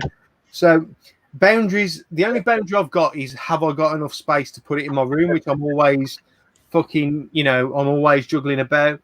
and that's probably my only boundary, you know. And you know, I never want to get to the state where I was once I had my house rewired, where I had boxes living in my front room. I won't let that happen again. Although I did send a selfie to a couple of guys for a laugh last night, and I realised I got fucking 2 snezzes in my kitchen, and that is purely because they'd been out retro brighting, and I'd cleaned them off. Fucking them snezzes won't be living in my kitchen forever. But yeah, that's the kind of boundary I am quite self-conscious about it, but as long as it doesn't affect my day-to-day living, like you guys, I go out once a month on the piss with my mates if I'm lucky. Rest of the other time, you know, I've got like I used to piss all my money up the wall, like, you know, back in the day when I lived with mum and dad. Every penny I earned was fucking alcohol based. You know, I don't do that anymore. You know, I make sure we got food in the house. I make sure the electric's paid, the stuff's paid like that. You know, when your collecting starts interfering with that, then you need to look at yourself. Definitely, that would definitely be my advice. Anyone, if you're in the comments who feels like that, you know, just give your fucking head a wobble. Next question is just for Darren, but I'm going to throw it to both of you again. From Planet Retro, when's Darren going to do a games room tour? I would like to see both your lots collection. So, you know, you were saying you got no content for the channel, Daz. There's something you could definitely do, and you don't have to worry about being on camera. It's not much of a games room. So when we bought this house, this is a conservatory, and the woman who had it before, this were a sewing room, and it had a long bench across here. And I looked at it, I thought, that'd make a tidy little games room. So I pushed it out of the house. So I've gutted this little area, got myself a desk, still got the same cupboards. It's a little poxy fucking room. Do you really want to see it? I mean, I can show you right now. We can't do it right now. You're not fucking hogging my stream. Do a video. No, we don't want to say. We want you to do some content. Hey, I tell you what, it's not about the size of what you got in there. It's what you feel about the items in there. I've got all my console on display. It does look pretty tidy. I tell you what, if I get 100 subscribers, I'll do a room tour. It'll probably be about 2 minutes long. Okay, how many are we on now for you? Let me do a quick refresh. He's on 62, so we need to get him up to 100. So if you've not subbed to him, please sub to him at the end of this stream. That's all for gamers. In fact, every time I get a subscriber, a new one, it goes up by 1. I text Steve the new number. So what, we're on 62? We're on 62. And also, in fact, go and sub Gaming Vikings as well at the end of this stream. Sub to both of these guys because, you know, they've entertained you both tonight. They've got a lot to say, and I'm sure they're going to bang out content. So are you going to do a game room tour, Ray, or what? Well, you're actually looking at my setup at the moment. Yeah, but we want it in detail, look at it, and talk about everything in there. If you've never seen a game store, mine's shit because it's like fucking Michael J. Fox is holding the camera when I fucking do it, to be fair. I do try and pan everything in, and I never talk over it. Do not watch my games room tour video. I'm the shittest at doing it. You guys can do it much better than me, that is for sure. I mean, this what's here is only a small portion of what I've got. In the room behind us, there's I think I've got about 8 or 9 boxes of PS2 and a few other games, PS3 and Xbox original, all boxed up. So I basically I needed somewhere better to do my stream setup than what I had. The games room itself it used to be a box room. So it didn't exist. This is the box room here where I am. This is my box room. So it got no PowerPoints in there at all. So I was literally running an extension out of our room into there. Now what was happening was when I'd got the CRT on and I was doing my tube, it was tripping out the plug sockets in the house. So quick one. You know when they rewired my house, right? They were planning the rewire for my house, and the guy come in because, like, obviously I'd still got this games room set up, but I'd only got like 1 socket in here, so it was fucking daisy chained to fuck. 1 double socket. He comes in, he goes, "You're allowed 2 double sockets in this room." I went, "Mate, you're fucking joking." I said, "The only reason I'm letting you rewire my house for the council is because I want fucking 3 double sockets in here." He goes, "Oh, I can see your point." I went, "All you need to do is forget it on your little drawing that you have to take back to the council. But when you fucking come here, just remember it's fucking there." And I told him. And to be fair, I've got 3 double sockets in here now because I had to have one over there because that's where the beer fridge is. Like, other than the TVs, that's the fucking second main priority in here. But carry on, Ray, mate. Carry on. So what event? This area where we are now, I originally I flashed it off and we had it as like a wardrobe area for us. So what I've done is I've lost my games room, which that's become the wardrobe, and I've moved into this space. But what I've done is I've just got the stuff that's out is stuff that means a lot to me. It's a nice little background for when I'm doing videos. It's a nice little background for when I'm doing live streams and that. But I've got stuff in the post coming, and I've been holding off on a video because I've normally like I said, we're all suffering with the booting not being open at the moment. So there's very little content coming from me. But I've managed to pick up a few things which I will do a video at some stage for it. So I'll probably throw in a tour of my corner and of my collection, so to speak. So, but I'm sure everyone will. You know what? The main reason why we're all fucking gamers and we like these room tours, we're all nosy bastards. We want to know what each other's got. Yeah. And then I want to know when you're going out and how long you're going to be, and your address. And then I'll have all your stuff as well in my collection. Brilliant. But no, we do like to see each other's. And you know what, Daz, you might think I've got a small collection, but as you say, you're logging it, man. So the games room tour you do this year will be different to the one you do next year. Yeah, it's almost like a perfect log for you. Like you'll see, oh fuck me, I've had that game since day one, sort of thing, since room tour 1. And it's still in room tour 3, room tour 4 sort of thing. So I mean, the stuff that I do have does mean a lot to me. So I will have things to say about what I've got. But definitely, the guys in the comments are asking for room tours, and they say we're all just nosy bastards. We want to see what you've got. Brilliant. So my final question of the night: you're both new to YouTube. What's the plans for the channels going forward? Obviously, to Daz first, and Gaming Viking, also maybe your Twitch future. What's your plans? Future for me, coming very soon will be a sort of pickups video about all the Saturn stuff. I'm waiting for some deliveries.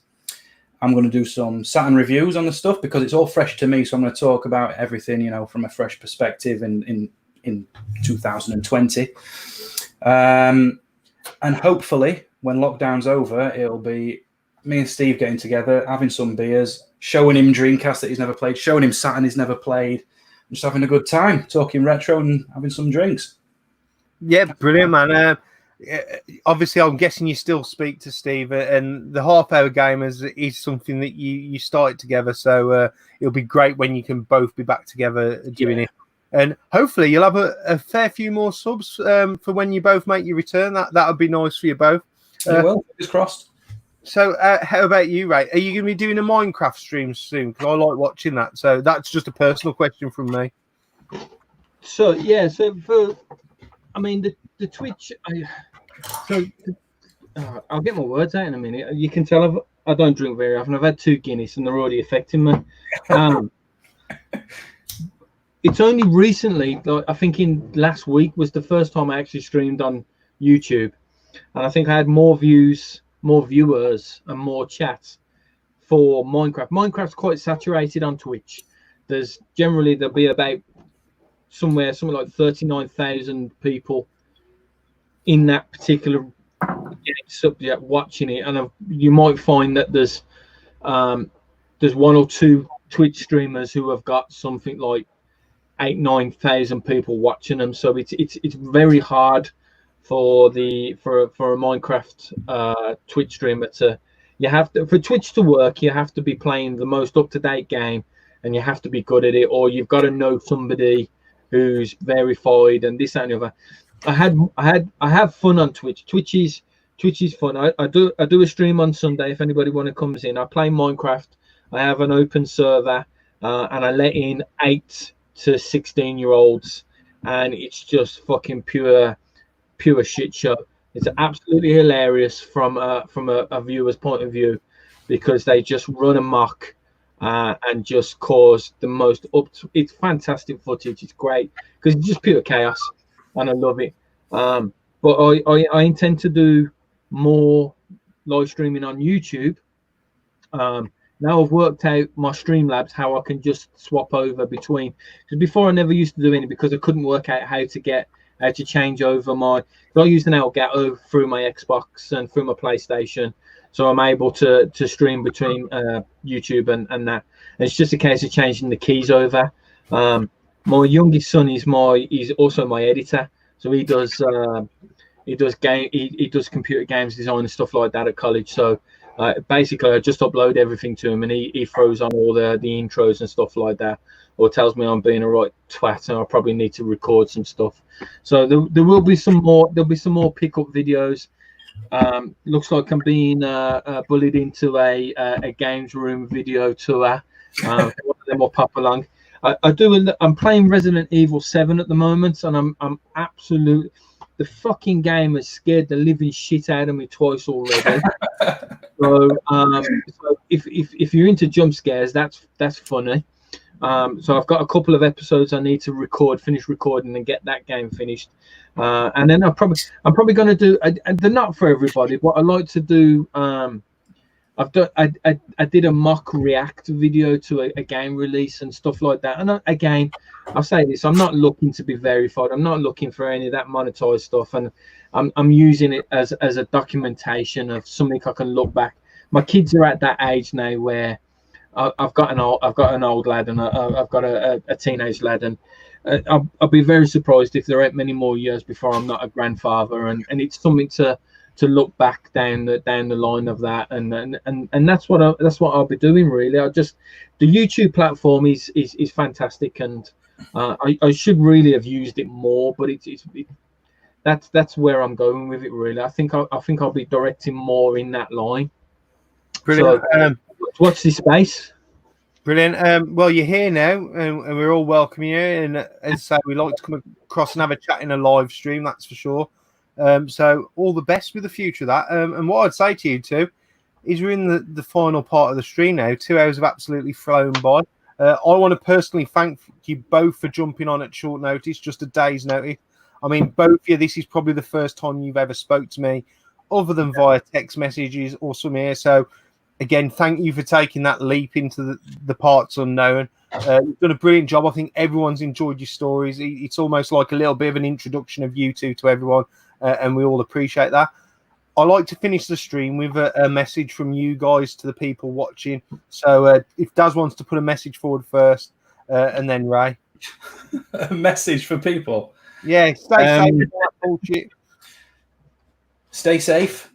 That's the one. Look at camera, really, shouldn't I? Stay safe. Stay sane. Enjoy yourself. Don't be a dick with your money. That's about it. Wash your fucking hands and watch Dane. That's the rest. Just wash your hands. No. You bastard. Brilliant. And a message from you then, Ray? Yeah, it's the same as Daz. Just stay safe. I mean, we're going to get through this. This isn't going to be the end of us. We're going to come out of this at some stage, and just keep in touch with people. That's like.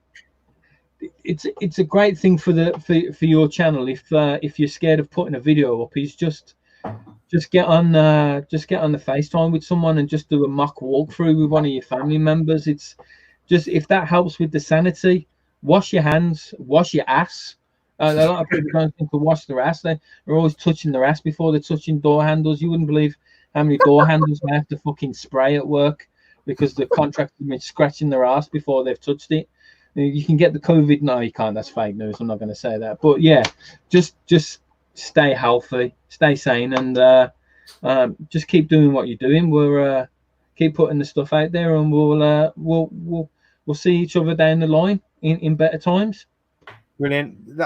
Again, thank you from me, man. You've been top guests. The guys in the comments are saying the same. I'm just going to drop you both backstage while I do my out message now. So thank you both. Thanks a lot, guys. Thanks. It's been a pleasure. Good evening. Right, guys, these two lads have took a massive leap. They're new to YouTube. You know, this can be a daunting thing to do. I think they've both come across really well. Both really great guys. Please go and sub them. Show them some YouTube support and some YouTube love. Spread it around. I'm not going to talk about any issues of YouTube of the month. I've made my fucking feelings clear about that, and I'm the sort of guy who sticks to my guns, so we're not going to talk about that. But I'll tell you what we are fucking going to do, and we've not done it for ages. So, Big Game Al, your one fucking job tonight is to go and find the link to Retro Tuna, that is in like the fish, his stream. Put it in the comments below because we're going to raid Retro Tuna's live stream. I believe it's to do with the PC Engine. All you got to do is go over to Retro Tuna's stream now and just tell him Dainster sent you. Have a good weekend. I'll see you all on Monday. Tomorrow's my day off. Now stop fucking bothering me, and good night.